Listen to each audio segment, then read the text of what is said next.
Hello good morning सम्पूर्णलाई। म चाहिँ अहिले जापानको यो सेन्दाईबाट बोलिरहेको छु। यहाँ चाहिँ अहिले बिहानको सूर्योदय समय हो। यहाँ बिहानै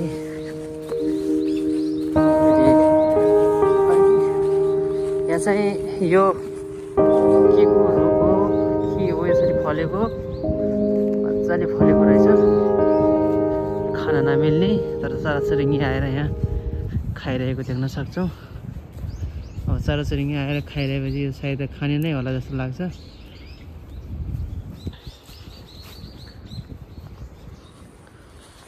गाईहरू एकदम चिसो छ आज पनि, देख्न सक्नुहुन्छ। मौसम हल्का बादल लागेको छ पूर्वतिर र यहाँ खोला, यो खोलाको छेउमा सागसब्जीहरू पाउँछ है, हामी लगेर खाने गर्दछौँ। खोला यहाँबाट यता पूर्व पर्छ। यहाँको पूर्वबाट अहिले घाम अस्ताइरहेको उदाइरहेको देख्न सक्छौँ। भर्खरै म कम्पनीबाट निस्किँदै थिएँ। बाहिरको मौसम हेर्दा एकदम लोभ लाग्दछ र अहिले बाटोमा गाडीहरू छिटफुट मुद्दामा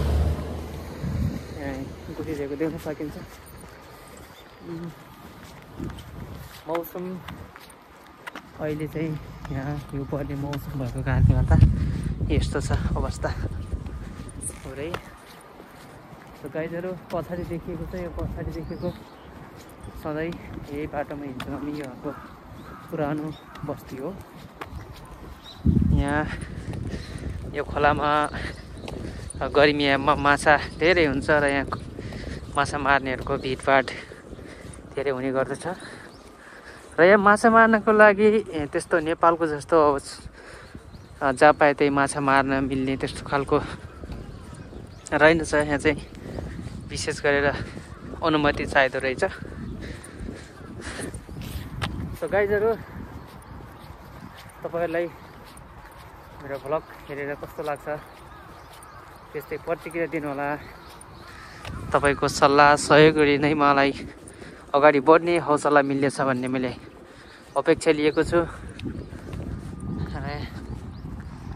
काम फाइनल्ली म कम्पनीबाट बाहिर निस्किने बित्तिकै ठ्याक्कै घामको किरणसँगै म अहिले हिँडिरहेको छु।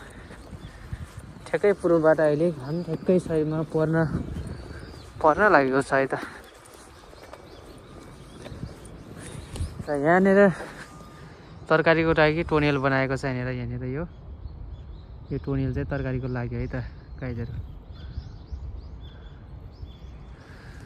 यहाँ चाहिँ केटाहरू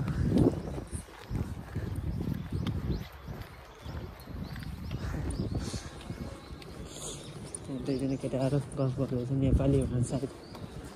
यहाँ चाहिँ एउटा मुख्य विशेषता यहाँको के छ भन्दाखेरि तरकारी फलाउने र तरकारी चाहिँ नखाने बानी चाहिँ यहाँको छ। यहाँनिर देख्न सक्छौँ। यहाँनिर म जम गरेर देखाउँछु। यो तरकारी लगाउँछ नि, यसरी तरकारी लगाएर खानालाई होइन, फेरि यो सोको लागि लगाउँछन्। यो पुरै त्यस्तै छ। यो वरिपरि यसरी हाम्रो नेपालमा चाहिँ खानाको लागि लगाउने गर्छ भने चाहिँ खाने गर्दैन है। यहाँ चाहिँ यसरी गाईहरू यो चाहिँ यहाँको विशेषता हो। अस्ति चिसो भयो, यहाँ चाहिँ एकदम चिसो छ भनौँ न। अब चिसोमै छौँ हामी अहिले। म यहाँबाट एकीसम्म जाँदैछु। एकी भनेको स्टेसन हो है, ट्रेन स्टेसनलाई एकी भनिन्छ यहाँको भाषामा। साथीहरू, म चाहिँ अगाडि बढ्दैछु। अगाडि चाहिँ कहाँसम्म जान्छ त हेरौँ है यो बाटो। म यो बाटो पहिलोपटक हिँड्दैछु। यो बाटो कहाँसम्म जान्छ तपाईँहरूले नछुटाइकन हेर्नु होला। भिडियो रमाइलो हुनेवाला छ। सायद पहिलो मेरो अनुभव हुनेछ अहिले 7 बजेको समयमा झन्डै 7 बजिन लागिसकेको छ भनौँ। र यहाँको अर्को विशेषता अब केही समयपछि मेरो कम्पनीको बसाइ चाहिँ भनौँ न कम्पनीको मुख्य हेड अफिस यही छ। र यहाँबाट कम्पनी आउजाउ गर्ने र सायद यतै कतै बसाइ होला जस्तो छ। किन भन्दाखेरि यहाँ नजिकै अब बस्नको लागि अपार्टमेन्टहरू ठुल्ठुला यतै छन् यहाँ।